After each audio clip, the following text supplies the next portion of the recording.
आंदोलनानंतर जाहीर केलेला आहे. कुणाचं यश हे मानायचं? तसं पाहायला गेलं तर गेल्या 2 दिवसामध्ये 2 आंदोलनं आणि 2 निर्णय हे राज्य सरकारकडून आलेले आहेत. पहिलं आंदोलन आमचा जो इशारा होता की 25 लाख विद्यार्थ्यांसाठी आम्ही रस्त्यावर उतरू, कारण 11वीच्या प्रवेशाचा घोळ जो घातलेला आहे ह्या शालेय शिक्षण खात्याने आणि ऑनलाईन ॲडमिशनच्या पूर्ण जे काही आपण पाहतोय कंपनीनी, लगेचच त्यावेळी पहिली यादी लागली. त्या यादीमध्ये अजूनही घोळ आहे. आणि दुसरं म्हणजे हिंदीची सक्ती पहिलीपासून जे करणार होतं सरकार, त्याच्या विरोधात नुसते विरोधी पक्ष नाही तर पूर्णपणे आपण पाहताय रस्त्यावर मराठी माणूस उतरला होता, संपूर्ण महाराष्ट्र पेटला होता आणि मुख्यमंत्र्यांना तो GR त्यांचा मागे घ्यायला लागला.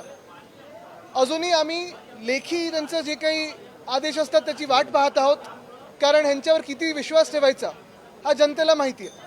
तरी देखील कालचा विजय हा मोठा आहे आणि मराठी माणूस जर एकवटला, महाराष्ट्राची ताकद जर एकत्र आली तर काय चमत्कार घडू शकतो आणि ताकद किती आपली ही दिसते.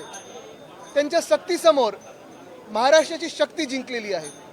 आदित्यजी, रोहित पवार जे आमदार आहेत त्यांचं असं म्हणणं आहे की 2 भाऊ एकत्रित येणार याची धास्ती भाजपनं घेतली आणि म्हणून त्यांनी हा निर्णय 100% घेतली. आणि मला वाटतं हे संपूर्ण महाराष्ट्राने पाहिलेलं आहे की 2 भाऊ एकत्र येऊ नये म्हणून भाजप असेल किंवा एशनची गट असेल किती प्रयत्न करत आहे. उद्धव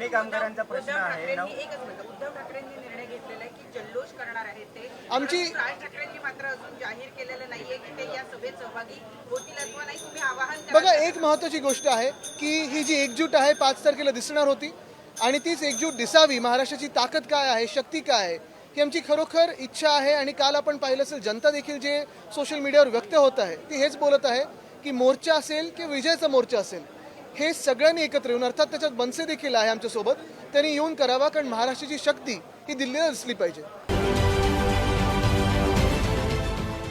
देश विदेशातील प्रत्येक घडामोडींचे लाईव्ह अपडेट मिळवण्यासाठी आता साम टीव्हीच्या सर्व सोशल मीडिया प्लॅटफॉर्मला लाईक, फॉलो आणि सबस्क्राईब करा.